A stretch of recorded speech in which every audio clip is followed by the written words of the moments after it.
ನಡಿ ಈಗ ಶುರು ಮಾಡೋಣ. ಕೇಸರಿಯಿಂದ ಮನೋಲ್ಲಾಸ ಮನಸ್ಸು ಮತ್ತೇರಿ ಕುಣಿದಾಡಿದೆ ನೋಡು, ಮನಸ್ಸು ಮತ್ತೇರಿ ಕುಣಿದಾಡಿದೆ ನೋಡು. ಕ್ಷಣ ಕ್ಷಣವೂ ಆಚರಿಸಿ ಕೇಸರಿ ಹಬ್ಬ. ವಿಮಲ್ ಬಾಯಲ್ಲಿ ಹೇಳಿ ಕೇಸರಿ.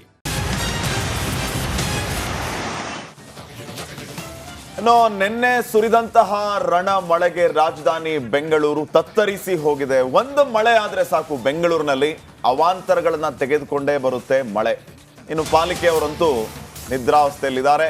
ಪ್ರತಿ ವರ್ಷನೂ ಕೂಡ ಅವರು ನಿದ್ರೆಯಲ್ಲಿಯೇ ಇರ್ತಾರೆ. ಎಂಥ ಮಳೆ ಬಂದರೂ ಕೂಡ ನಮಗೂ ಮಳೆಗೂ ಸಂಬಂಧ ಇಲ್ಲ, ಪಾಲಿಕೆ ಬೆಂಗಳೂರಿನಲ್ಲೇ ಇದೆಯಾ ಅಂತ ಪ್ರಶ್ನೆ ಮಾಡ್ತಾರೆ ಬಹುಶಃ. ನಿನ್ನೆ ದಿನ ಸುರಿದಂತಹ ಮಳೆಗೆ ನೂರಾರು ಮರಗಳು ಧರಾಶಾಹಿಯಾಗಿದೆ. ಬೆಂಗಳೂರಿನಲ್ಲಿ 206ಕ್ಕೂ ಹೆಚ್ಚು ಮರಗಳು ಧರೆಗುರುಳಿ ಭಾರಿ ಸಮಸ್ಯೆ ಆಗಿದೆ. ಅಂಡರ್ ಪಾಸ್ನಲ್ಲಿ ನೀರು ನಿಂತು ಬಸ್ಗಳು ಸಿಕ್ಕಾಕೊಂಡಿದೆ. ರಸ್ತೆಯಲ್ಲಿ 3-4 ಅಡಿ ನೀರು ನಿಂತು ಅವಾಂತರ ಸೃಷ್ಟಿಯಾಗಿದೆ. ರಸ್ತೆಗಳು ನದಿಯಂತಾಗಿದೆ. ಪ್ರತಿ ಸಾರಿಯೂ ಕೂಡ ಇದೇ ರೀತಿಯ ಸಮಸ್ಯೆ ರಾಜಧಾನಿ ಬೆಂಗಳೂರಿನಲ್ಲಿ ಆಗಿಯೇ ಆಗತ್ತೆ. ಕೆಲವು ಆಯ್ದ ದೃಶ್ಯಗಳನ್ನು ತಾವು ಗಮನಿಸ್ತಾ ಇದ್ದೀರಿ.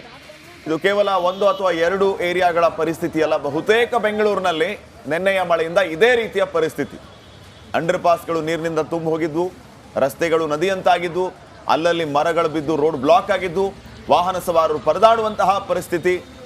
ಕಂಪ್ಲೀಟ್ಲಿ ಅವಾಂತರಗಳ ಸರಮಾಲೆ ಒಂದೇ ಒಂದು ಮಳೆಯಿಂದ. ನಿನ್ನೆ ಸುರಿದಂತಹ ಮಳೆಯಿಂದಾಗಿ ನೋಡಿ, ತಾವು ದೃಶ್ಯಗಳಲ್ಲಿ ಗಮನಿಸ್ತಾ ಇದ್ದೀರಿ. ಒಂದ್ ಕಡೆ ಈ ಗಾಂಧಿ ಬಜಾರ್ನಲ್ಲಿ ಒಬ್ಬರು ಕಾರ್ ಪಾರ್ಕ್ ಮಾಡಿದಾಗ ದೊಡ್ಡ ಮರ ಕಾರ್ ಮೇಲೆ ಬಿದ್ದು ಯಾವ ರೀತಿ ಸಮಸ್ಯೆ ಆಗಿದೆ. ಮತ್ತೊಂದು ಕಡೆ ಅಂಡರ್ ಪಾಸ್ನಲ್ಲಿ ಜನ ಒದ್ದಾಡ್ತಾ ಇರೋದು, ಈ ರೀತಿ ನೀರಿನಲ್ಲಿ ಸಿಕ್ಕಾಕೊಂಡಿರೋದು.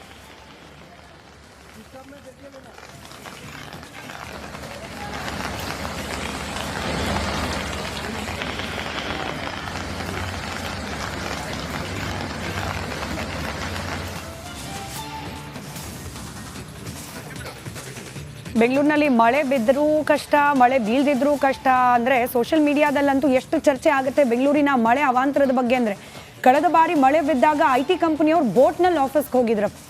ಬೋಟ್ನಲ್ಲಿ ಅಂದರೆ ವ್ಯವಸ್ಥೆಗಳನ್ನು ಸರಿಪಡಿಸೋ ಜವಾಬ್ದಾರಿ ಹೊತ್ತಿರುವವರು ಮುಂಜಾಗ್ರತಾ ಕ್ರಮ ಅಂತ ಹೇಳಿ ಕೆಲವೊಂದಷ್ಟನ್ನು ಕೈಗೊಳ್ಳಬೇಕಾಗುತ್ತೆ. ಇನ್ಫ್ಯಾಕ್ಟ್ ಅವ್ರಿಗೆ ಸಂಬಳ ಕೊಡೋದೇ ಅದಕ್ಕೆ. ಅಂದರೆ ಇಂಥ ಭಾಗದಲ್ಲಿ ಮಳೆ ಬೀಳೋ ಸಾಧ್ಯತೆ ಇದೆ ಅಂತ ಹೇಳಿ ಹವಾಮಾನ ಇಲಾಖೆ ಎಚ್ಚರಿಕೆ ಕೊಟ್ಟ ತಕ್ಷಣ ಬಿದ್ದ ಮಳೆ ನೀರು ಸರಾಗವಾಗಿ ಹರ್ಕೊಂಡು ಹೋಗ್ಲಿಕ್ಕೆ ಬೇಕಾದ ವ್ಯವಸ್ಥೆಯನ್ನ ಮಾಡಬೇಕು. ಈ ಚರಂಡಿಗಳಲ್ಲಿ ಕಸ ಕಡ್ಡಿ ತುಂಬಿದ್ರೆ ಅದನ್ನು ಕ್ಲಿಯರ್ ಮಾಡಬೇಕು. ರಾಜಕಾಲುವೆಗೆ ಕನೆಕ್ಟ್ ಆಗುವಂತಹ ಒಳಚರಂಡಿಗಳನ್ನ, ಅಲ್ಲಿನ ಬ್ಲಾಕೇಜಸ್ಗಳನ್ನ ರಿಮೂವ್ ಮಾಡಬೇಕು.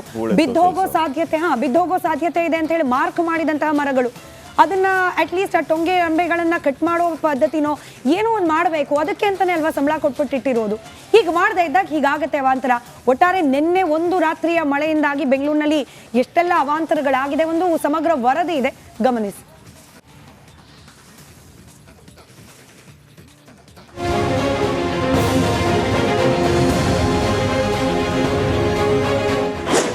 ಸಿಲಿಕಾನ್ ಸಿಟಿಯಲ್ಲಿ ಮಳೆ ಅಬ್ಬರ, ನದಿಯಂತಾದ ರಸ್ತೆಗಳು, ಧರೆಗುರುಳಿದ ಮರಗಳು.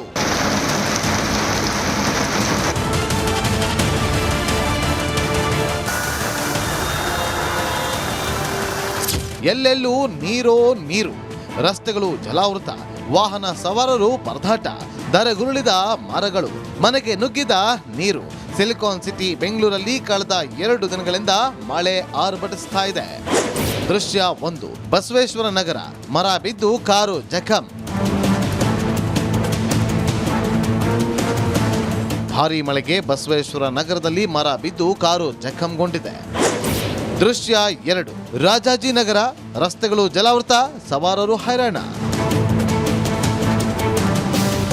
ರಾಜಾಜಿನಗರದಲ್ಲಿ ವರ್ಣನ ಆರ್ಭಟಕ್ಕೆ ರಸ್ತೆಗಳೆಲ್ಲ ನದಿಯಂತಾಗಿದ್ದು ವಾಹನ ಸವಾರರು ಪರದಾಡಿದ್ರು. ದೃಶ್ಯ 3, ಪ್ಯಾಲೇಸ್ ರಸ್ತೆ, ನದಿಯಂತಾದ ರಸ್ತೆ. ಧಾರಾಕಾರ ಮಳೆಗೆ ಪ್ಯಾಲೇಸ್ ರಸ್ತೆ ನದಿಯಂತಾಗಿತ್ತು. ಸವಾರರು ಭಾರೀ ಮಳೆಯಿಂದಾಗಿ ಹೈರಾಣಾದ್ರು. ದೃಶ್ಯ 4, ಚಾಲುಕ್ಯ ಸರ್ಕಲ್, ಧರೆಗುರುಳಿದ ಬೃಹತ್ ಮರ. ಚಾಲುಕ್ಯ ಸರ್ಕಲ್ನಲ್ಲಿ ಬೃಹತ್ ಮರವೊಂದು ಧರೆಗುರುಳಿ ವಾಹನ ಸಂಚಾರಕ್ಕೆ ಅಡೆತಡೆ ಉಂಟಾಯಿತು. ದೃಶ್ಯ 5, ಜಕ್ಕಸಂದ್ರ, ರಸ್ತೆಯಲ್ಲಿ ನೀರೋ ನೀರು. ಜಕ್ಕಸಂದ್ರ ಸುತ್ತಮುತ್ತ ವರ್ಣನ ಆರ್ಭಟಕ್ಕೆ ರಸ್ತೆಗಳು ಜಲಾವೃತಗೊಂಡಿದ್ವು. ದೃಶ್ಯ 6 ಕಲ್ಯಾಣ ನಗರ. ಸವಾರರು ಪರದಾಟ.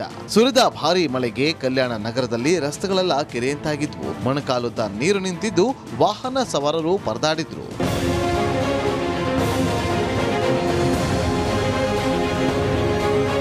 ವರ್ಣನ ಆರ್ಭಟಕ್ಕೆ ಸುಮಾರು 120ಕ್ಕೂ ಹೆಚ್ಚು ಮರಗಳು ಧರೆಗುರುಳಿವೆ. ಹಲವೆಡೆ ಮನೆಗಳಿಗೆ ನೀರು ನುಗ್ಗಿ ಅವಾಂತರವೇ ಸೃಷ್ಟಿಯಾಗಿದೆ.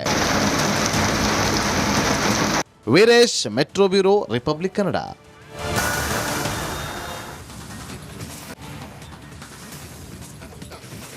ರೈಟ್, ಮಳೆಯ ಅವಾಂತರದ ಬಗ್ಗೆ ಮತ್ತಷ್ಟು ಮಾಹಿತಿಯೊಂದಿಗೆ ನಮ್ಮ ಪ್ರತಿನಿಧಿ ಧ್ರುವ ನೇರ ಸಂಪರ್ಕದಲ್ಲಿ. ಧ್ರುವ, ಏನೇನು ಗಮನಿಸ್ತಿದ್ದೀರಿ? ಸದ್ಯಕ್ಕೆ ಏನೆಲ್ಲ ಪರಿಸ್ಥಿತಿ ಇದೆ? ಎಲ್ಲೆಲ್ಲಿ ಹೆಚ್ಚು ಹಾನಿ ಆಗಿದೆ?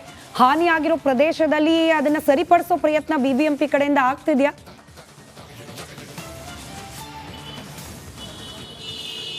ಸ್ಮಿತಾ, ನಾನೀಗ ವಿಜಯನಗರದಲ್ಲಿದ್ದೀನಿ. ಬಿಬಿಎಂಪಿ ನಿರ್ಲಕ್ಷ್ಯಕ್ಕೆ ಹಿಡಿದ ಕೈಗನ್ನಡಿ ಇದು. ನಾನು ನೇರವಾಗಿ ನಿಮಗೆ ದೃಶ್ಯದಲ್ಲಿ ತೋರಿಸ್ತಾ ಇದ್ದೀನಿ.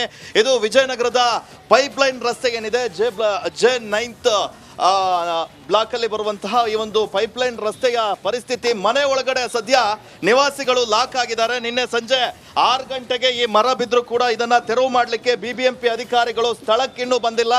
5 ಬೈಕ್ಗಳು ಹಾಗೆ ಒಂದು ಕಾರ್ ಕೂಡ ಇಲ್ಲಿದೆ. ಮೆಡಿಕಲ್ ಶಾಪ್ನಲ್ಲಿ ನಿಂತಹ ಜನರು ಬೈಕನ್ನು ಪಾರ್ಕ್ ಮಾಡಿ ಮೆಡಿಕಲ್ಗೆ ಹೋಗಿದ್ರು. ಆವಾಗ ಈ ಒಂದು ಮರ ಬಿದ್ದಿದೆ. ಇದಲ್ಲದೆ ಇದರ ಪಕ್ಕದಲ್ಲೇ ಮನೆ ಕೂಡ ಇತ್ತು. ಮನೆಯೊಳಗೆ ಆ ಮನೆ ಕೂಡ ನಿಮಗೆ ಕಾಣಿಸ್ತಾ ಇಲ್ಲ. ಆ ಮನೆ ಒಳಗಡೆ ಇರೋರು ಇನ್ನೂ ಹೊರಗಡೆ ಬರ್ಲಿಕ್ಕಾಗದೆ ಒದ್ದಾಡ್ತಾ ಇದ್ದಾರೆ. ಅವರು ಸಂಬಂಧಪಟ್ಟ ಅಧಿಕಾರಿಗಳಿಗೆ ದೂರನ್ನ ಕೂಡ ನೀಡಿದ್ರಂತೆ. ಆದ್ರೆ ಯಾರು ಕೂಡ ಇನ್ನೂ ಸ್ಥಳಕ್ಕೆ ಬಂದು ಇದನ್ನ ರಿಮೂವ್ ಮಾಡುವಂತ ಕೆಲಸವನ್ನ ಮಾಡಿಲ್ಲ. ಇದು ಬಿಬಿಎಂಪಿ ಅಧಿಕಾರಿಗಳು ಯಾವ ರೀತಿ ನಿರ್ಲಕ್ಷ್ಯವನ್ನ ಮಾಡ್ತಾ ಇದ್ದಾರೆ ಅನ್ನೋದಕ್ಕೆ ಹಿಡಿದ ಕೈಗನ್ನಡಿ ಅಂತಾನೆ ಹೇಳ್ಬೋದು. ನಾನು ಇದಕ್ಕೆ ಸಂಬಂಧಪಟ್ಟ ಹಾಗೆ ಆ ನಿವಾಸಿಗಳನ್ನೇ ಮಾತಾಡಿಸ್ತಾ ಹೋಗ್ತೀನಿ. ಸರ್, ಈಗ ಎಷ್ಟು ಗಂಟೆಗೆ ಆಯ್ತು ಸರ್ ನೀವು ಬಿಬಿಎಂಪಿಗೆ ಇನ್ಫಾರ್ಮ್ ಮಾಡಿದ್ದೀರಾ? ನಿಮ್ಮ ಮನೆ ಒಳಗೆ ಯಾರೆಲ್ಲ ಇದ್ದಾರೆ ಸರ್? ಸರ್ 6:50 ಆಯಿತು ಎಕ್ಸಾಕ್ಟಾಗಿ. ನಾನು ಒಳಗೆ ಇದ್ದೆ. ಆಮೇಲೆ ಬಿಬಿಎಂಪಿ ಅವ್ರಿಗೆ ಇಮಿಡಿಯೇಟಾಗಿ ಫೋನ್ ಮಾಡಿರಿ, ದೊಡ್ಡ ಮರ ಬಿದ್ದಿದೆ ಬನ್ನಿ ಯಾರಾದರೂ ಅಂತ. ಆಮೇಲೆ ಯಾರೂ ರೆಸ್ಪಾಂಡ್ ಮಾಡಿಲ್ಲ. ಪೊಲೀಸವ್ರಿಗೆ ಫೋನ್ ಮಾಡಿದೆ. ಪೊಲೀಸವ್ರು ಫೋನ್ ಮಾಡಿದ ತಕ್ಷಣ ಅವ್ರು ಬಂದು ಅವರು ಬಿಬಿಎಂಪಿ ಅವ್ರಿಗೆ ಹೇಳಿದ್ದಾರೆ. ಅವ್ರು ನೋಡಿದ್ರೆ ಬೆಸ್ಕಾಂ ಅವ್ರು ಲೈನ್ ಕಟ್ ಮಾಡಬೇಕು ಅಂದರು. ಬೆಸ್ಕಾಂ ಕಡೆಯಿಂದ ಕರೆಂಟು ಕಟ್ ಮಾಡಿಸ್ದೆ. ಒಳಗೆ 2 ಸೀನಿಯರ್ಸ್ ಇದ್ದಾರೆ. ನಮಗೆ ನಿಜವಾಗ್ಲೂ ಗೊತ್ತಾಗ್ತಿಲ್ಲ, ಮನೆ ಮೇಲೆ ಮರ ಬಿದ್ದಿದೆ ಬನ್ನಿ ಅಂತ ಫೋನ್ ಮಾಡಿದ್ರೆ ಸರ್ ನಮ್ಗೆ ಇನ್ನೊಂದು ಅರ್ಧ ಗಂಟೆ ಕೊಡಿ, 1 ಅವರ್ ಕೊಡಿ, ನಾವು ಇಲ್ಲಿದ್ದೀವಿ ಅಂತ ಕತೆ ಹೇಳ್ತಾರೆ ಹೊರತು ಒಂದು ಬಂದಿಲ್ಲ. ಇದು ಸರ್ಕಾರದ ನಿರ್ಲಕ್ಷ್ಯ ಅನ್ಬೇಕೋ ಬಿಬಿಎಂಪಿ ನಿರ್ಲಕ್ಷ್ಯ ಅನ್ಬೇಕೋ ನಿಜವಾಗ್ಲೂ ಗೊತ್ತಿಲ್ಲ. ಒಂದು ಕಾರು 4 ಗಾಡಿ ಇಲ್ಲಿ ಡ್ಯಾಮೇಜ್ ಆಗಿದೆ. ಒಬ್ರು ಕೂಡ ಟರ್ನ್ ಮಾಡು ನೋಡಿಲ್ಲ ಬಿಬಿಎಂಪಿ ಅವ್ರು ಏನಾಗ್ತಿದೆ ಅಂತ. ರೋಡಲ್ಲಿ ಹೋಗೋರೆಲ್ಲ ನೋಡ್ಕೊಂಡು ಹೋಗ್ತಿದ್ದಾರೆ. ಈ ರೋಡವರೆಲ್ಲ ಫೋನ್ ಮಾಡಿದ್ದೀವಿ. ಆಲ್ಮೋಸ್ಟ್ ನಮ್ಮ ಮನೆ ಅಕ್ಕಪಕ್ಕದ ಮನೆಯವರೆಲ್ಲ ಫೋನ್ ಮಾಡಿದ್ದೀವಿ. ನಾನೇನೋ ಜಂಪ್ ಹೊಡ್ಕೊಂಡು ಬಂದೆ. ಅಜ್ಜಿ ಇದ್ದಾರೆ, ತಾತ ಇದ್ದಾರೆ, ಒಳಗಿಂದ ಹೆಂಗೆ ಬರ್ತಾರೆ ಅವರು ಅನ್ನೋದು ನನಗೆ ನಿಜವಾಗ್ಲೂ ಗೊತ್ತಿಲ್ಲ ಸರ್. ನಾವೇನು ಮಾಡಬೇಕು ಅಂತಲೂ ಗೊತ್ತಿಲ್ಲ. ನಿನ್ನೆಯಿಂದ ಟ್ರೈ ಮಾಡ್ತಾ ಇದ್ದೀವಿ. ನೈಟ್ ಫೋನ್ ಮಾಡಿದ್ವಿ, ಬೆಳಿಗ್ಗೆ ಫೋನ್ ಮಾಡ್ತೀವಿ, ಬೆಳಿಗ್ಗೆ 6 ಫೋನ್ ಮಾಡ್ತಿದ್ದೀನಿ, ಯಾವುದೂ ರೆಸ್ಪಾನ್ಸ್ ಇಲ್ಲ.